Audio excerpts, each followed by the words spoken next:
Welcome to StaarCast, a show about tarot, divination, and all things mystical.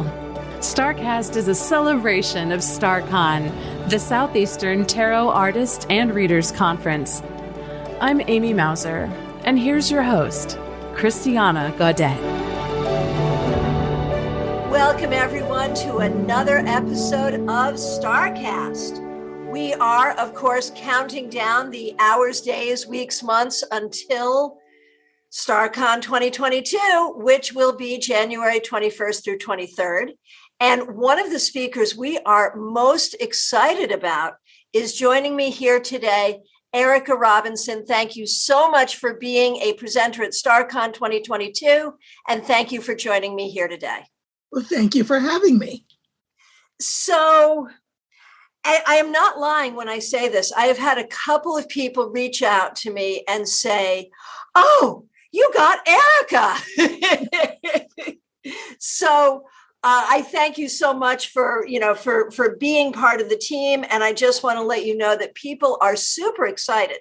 Now, one of the missions of StaarCon, of course, we are a tarot conference, but one of our missions is to offer not only great tarot education, but a wide range of topics of interest to tarotists.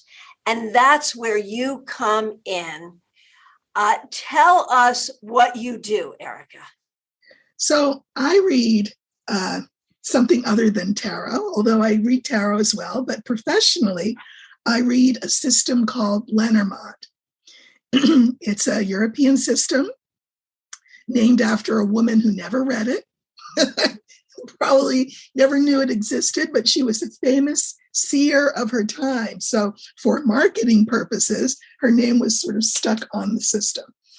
It's traditionally a 36 card reading system. The number of cards has been expanded so that it's now at least 38 cards, which is great because it used to be one man and one woman, and now it's two men, two women, which makes doing single sex, love readings considerably less awkward. So that's great. Oftentimes decks can have many more cards because artists want to add their own spin on the deck. But the main thing to know about Lenormand is that even though we're talking about pictures on cardboard, just like in tarot, it's a word system. It's a word language in a way that tarot is not. Tarot is an imagistic system, right? There's all that symbology going on there. Lenormand is these images that everyone is familiar with. So, for example, a tree, a house, a dog. Those are just three basic images, right? That evoke certain impressions, right? And what you never, unlike tarot, you never read a Lenormand card alone, singly. Because if I said to you, let's take the word dog. If I said to you, dog, you get an image in your mind, four-legged creature with a tail. But if I said to you, the fluffy white dog wagged its tail and only came up to my ankle, now you have a whole idea. But if I said to you, the huge, ferocious dog bared its fangs and lunged at me, whoa, now you've got a whole different idea. So the word dog in and of itself is not enough in Lenormand. So the way that you read the word dog is the way that you read anything, meaning that we string words together to make sentences, to make paragraphs, to make story. And I am above all a word person. So when I found this oracle, I was like, oh my God, this is the one for me. There are beautiful, beautiful Lenormand decks out there. I have many of them. I have many friends who create these beautiful decks. But really, the art is secondary to the words. Hate to say it, but that's the case. Right. Secondary to the words. I was in China once, and I didn't want to bring any decks because I didn't want them confiscated, and I was traveling all over, and some places were a little more communist feeling than others, I'll just say. So I said, well, you know what I'm going to do? I'm going to take a deck of index cards, blank, And I'm just going to write the numbers 1 through 38 on the cards. And that's what I did. And I was able to read with just the numbers, because each card, since there's so few of them, each card has a number. And if you memorize them, you can read with just the number. I know that, number 5 is the tree. I know that number 4 is the house. So it's a word language. And that's the main difference. I think tarot readers become intimidated by Lenormand because it's so different. And then I think that the tendency when we are intimidated is to say, oh, well, it's basic.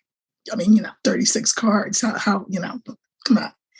But it's not basic at all. It depends on how you read it. We can read in a basic way, see, spot, run, right? Or we can read like Shakespeare. It depends on what we bring to the process. Wow. So that just created in my mind so many thoughts and questions. So thank you for that. And yes, I feel seen as a tarot reader. I have so many. Lenormand, either day. I have so many of them.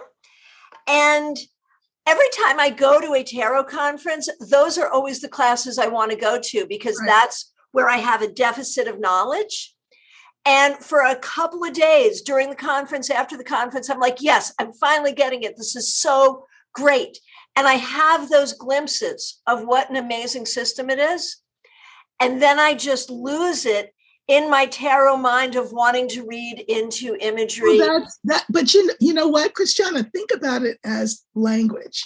So if you do an immersion course in, Greek or something, and you think you've got it down, and then you come back to the States and you're like, wait, what language is this again? And so you get confused. Mm-hmm. But it's very important to tell yourself, when I'm speaking tarot, I'm speaking tarot. When I'm speaking Lenormand, I'm speaking Lenormand.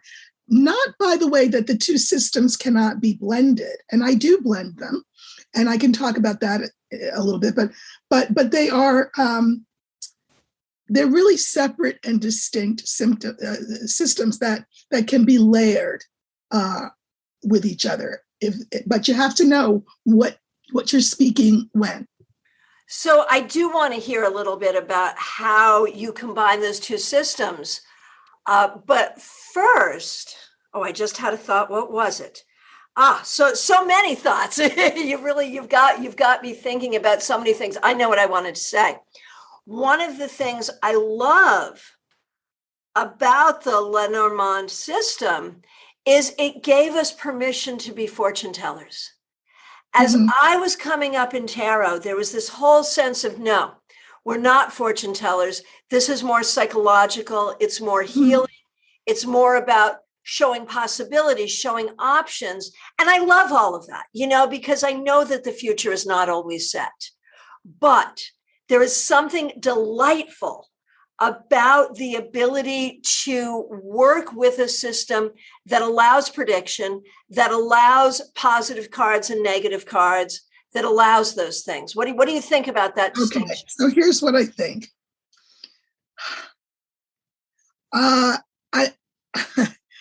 I think that again can speak to sort of a misunderstanding of how this oracle can be used. Yeah, of course it's predictive as well, but it's so much more than that. It's all in the reading of it. This is the thing. Yeah, sure. I mean, I do readings all the time that are deep and psychological, etc. And I always say to my clients that, the future is not immutable, it's mutable. And the reason that you go to a reader is not to hear what is written in stone, but to be shown a trajectory. This is the trajectory, the current trajectory. So I'll give you an example. Sometimes I'll have people come to me about, asking questions about love. And I'll say, are you in a relationship now? They'll say no. So, okay. So they're looking for love. All right. So I pulled cards, and I have a particular reading that I'm known for that I do that is amazing and works every time. But I look for my significator and I do my spread and I say, were you involved in a relationship that where we could call the former partner, narcissistic? Did they do this? Did they do that? Did they do the other? And the person says, yes, but that was so long ago. I'm past that. I said, are you? And then they'll say things like, well, they keep blowing up my phone and it's all I can do to control myself. And I say, I'm pretty sure, I'm kind of old. I am 65, but I'm pretty sure that we live in an era of technology that's modern enough that if you don't want someone to blow up your phone, you can arrange for them not to be able to blow up your phone. It's called delete and block. That much I know about technology. I had this very conversation with a client yesterday. Right. So the fact that so the thing is, why is this narcissist showing up in the reading? It's because there are issues about that relationship or that tendency to be attracted to that kind of person, right, that this client has not dealt with. So I do the reading and say what I say, and we discuss it. And then I say, listen, here's the thing. This is going to be an amazing proof to you about the mutability of cards. If you take the advice that these cards have given you and bear in mind our discussion, and then come back in, 3 months, 6 months, and I read for you on the same subject again, assuming that you've taken the guidance of the cards will have morphed. So what does that mean? It means that theoretically, that narcissist won't even show up because they are in the past. And what's not showing up now, which is love coming in, could very well show up because you've cleared up the energy and cleared up the pathway so that love can come in. So I want people to know, you would think I was on a commission or something for the Lenormand estate. But I want people to know how powerful and beautiful and lyrical and healing this oracle can be. It's more than just, cross my palm with silver and I will, tell your fortune. It can do that. But listen, I know this is heretical, but cards are ink on cardboard. Boom. Mm-hmm. So there are other forces operative. What are those other forces? The reader, the client, the fact that the client has agreed to let the reader in, and then the information that I always say is held in kairos, the fullness of time. So I access that information through spirit, and then I have to bring it down to chronos, which is time on the clock, time on the watch. It's the language we speak and understand in three-dimensional time. And I pull cards, which are just ink on cardboard. And the cards are a mitigating tool that help me do this translation work of language from the language of kairos, the fullness of time, the past, present, and future, all information held by the higher self of the client. And I just translate it into chronos language so that their three-dimensional self recognizes it. That's why when clients say, oh my God, how did you know that? It's not that I knew that, it's that you knew that. And you allowed me to access your particular vault. And here is the advice from your higher self to yourself. And what is higher self to me? It's a piece of God. It's a manifestation of spirit and the universe. And that's why I love to read so much. I've been around for a while, but I'm kind of low key. Like I don't advertise what I do or anything like that. People find me. I'm up for awards, and I always say, could you please take my name off the award list? Because I don't think of my work in that way, in that sort of competitive way. I every time I read for someone, It's kind of like Reiki. I'm a Reiki master as well. They say that when you give Reiki, you also end up receiving Reiki. Well, for me, it's the same thing. Every time I read for a client, and I'm always accurate, this is not ego speak. My ego is in the back seat. I always say with a juice box and an iPad. Ego's, it's too many cooks spoil the broth. So ego's not a part of this. But I'm always accurate or helpful or whatever. And every time I am that way, I'm reminded of my own connection to spirit and that I'm held and I'm guided and I'm supported. So that's how I think about what this work really is.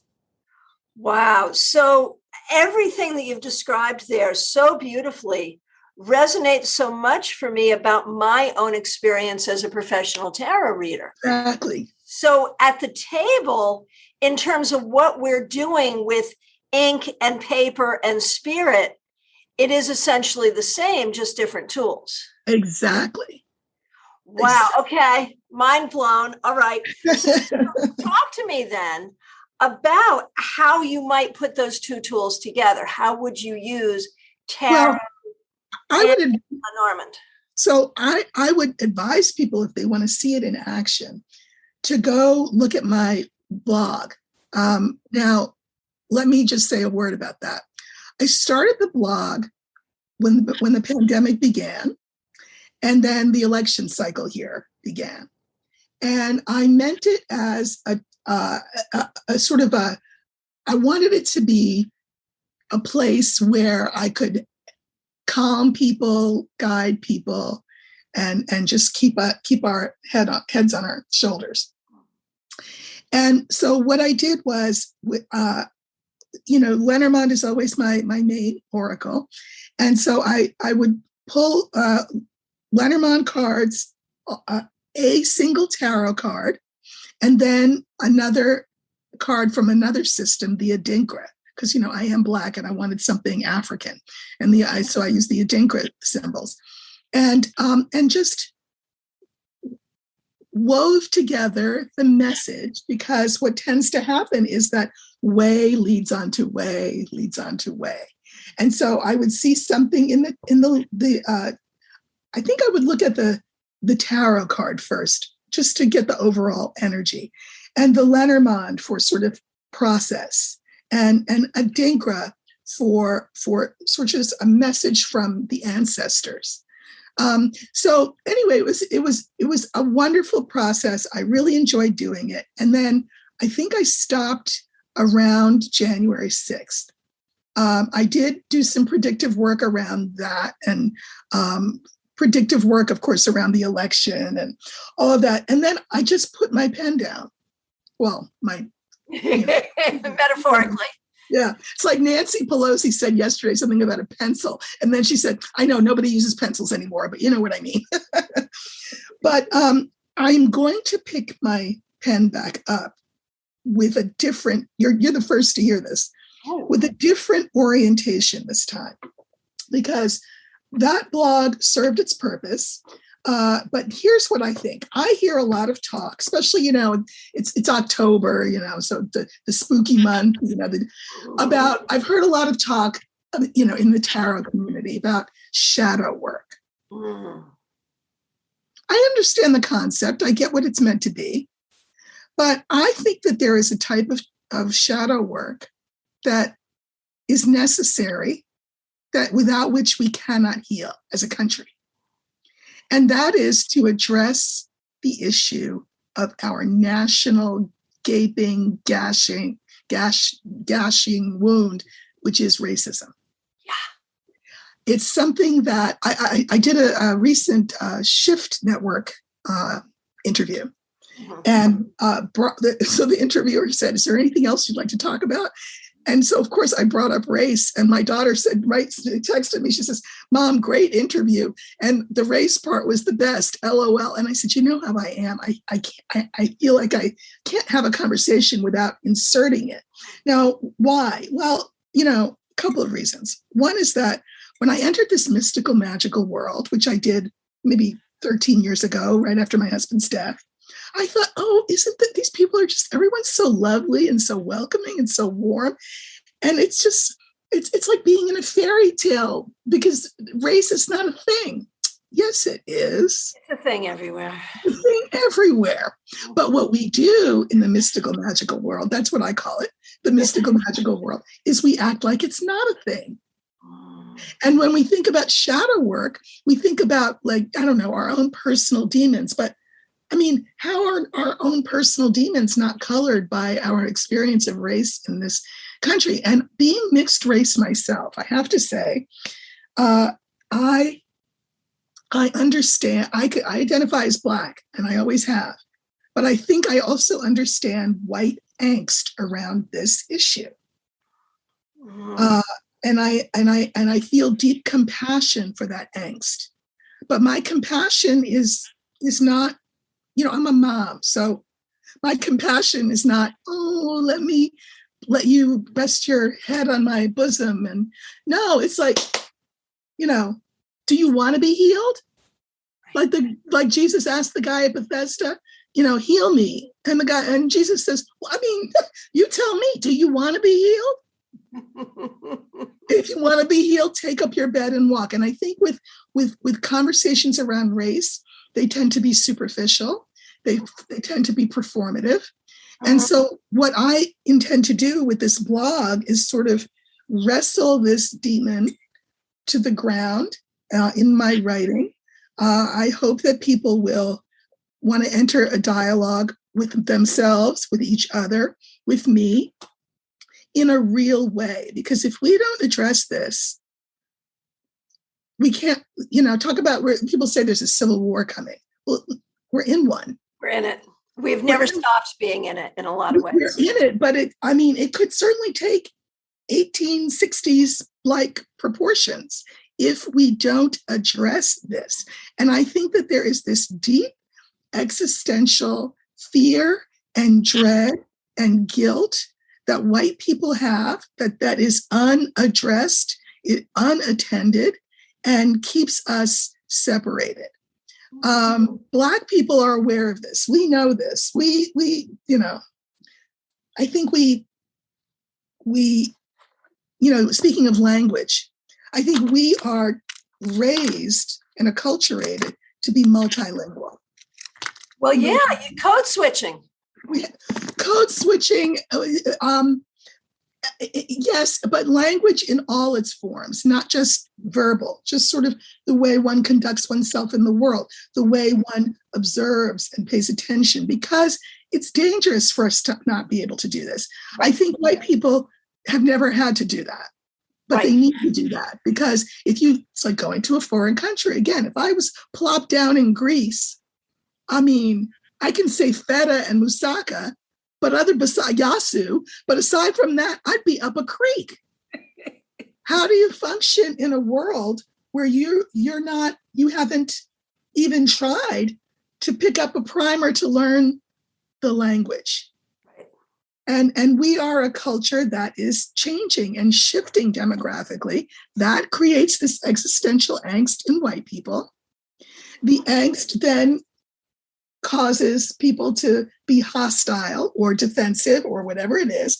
And I say, is this not shadow work? I don't get it. If this isn't shadow work, what is? So that's what I want to do. That's right. That's what I'd like to do next with my work. I love that. Thank you so much for sharing that. So can you just give the URL where people can find your blog? Because I know they're going to want to be reading this. Oh, gosh. Okay. So what is it's very easy. It is Erika Robinson Lenormand at .com. So, and thank you for that. So you've really shifted my thinking, because I went into this and I'm guilty. I am absolutely guilty of believing that Lenormand was more simplistic. Exactly. Was more basic. That's what Tara was saying. In a millennial way, where you can be extra. Yeah. I don't mean it that way. Right. but yeah, and I understand tarot is a metaphor. This is, something different, but I don't quite understand what it is. So I have to come to your class at StaarCon. Well, let me say this. I think that every language has rules, right? Right. And Lenormand is no exception. And I teach Lenormand online. And I can teach the rules, but what I cannot teach people how to do, I can talk about it metaphorically, and I can talk about how I did it, and I can talk about how it's been operative in my life. But what people need to learn how to do for themselves is to open up, because you can't read Lenormand in its best light, I don't think, unless you hold hands with your partner, and your partner is spirit. Listen, I have a master's in divinity. I thought I was going to be an Episcopal priest. Thank God I didn't. But I've always had that spiritual connection. Right. I just needed a context, and I realized, okay, organized religion, pretty sure that's not it. So, but if you open yourself up to connection, then you're able to open up that vault, right? That Kairos vault, and be fluent in the language of Kairos, such that you can translate it into the language of Chronos for your clients. Which, as a tarotist, I've never heard it put so beautifully and lyrically as you have done. As a tarotist, I do every day. As soon as I get the Lenormand cards in my hands, I'm like, because you freeze up. You freeze up. You have to let go and say, oh, I'm in my Lenormand lane now. It's like in England. You don't want to drive on the wrong side of the road. So you say to yourself, oh, okay, I'm in England, so I got to drive this way. Don't worry about what the rules are in the US. This is the UK. It's just, again, code switching, if you will, switching your brain so that one switch is off, the other is on. And then again, when you blend oracles, the first thing that you get is a holistic picture of things. And then your job is to sort of parse it out, piece it apart. Sort of like, I don't know, Monet. When you look at a Monet, you see what you see that full, but then when you get close up, you see the granularity of what he's done with his art. So I look at the big picture of the three oracles together. I get something, and then I hone in and say, what are these oracles saying to each other? Because we're talking about languages, and what are these three different languages saying to each other such that they can say those things to us? That's my job. My job is to translate that into language that everybody can understand. Oh my gosh.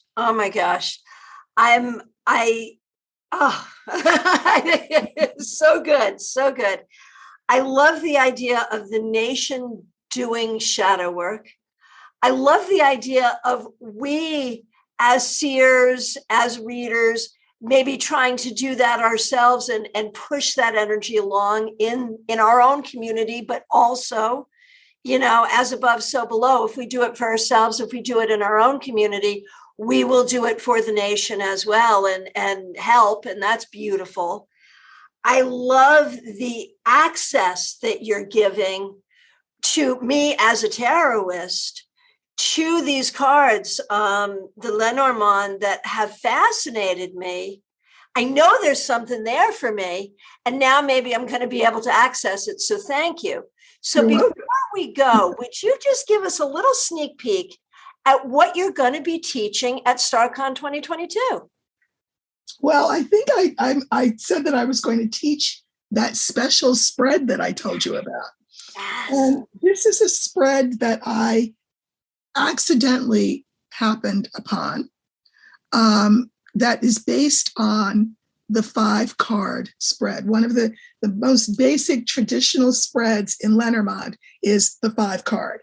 And there are readers, of course, I know many of them, who pride themselves on on being able to just take the 5 cards and then pontifically orate on what they see.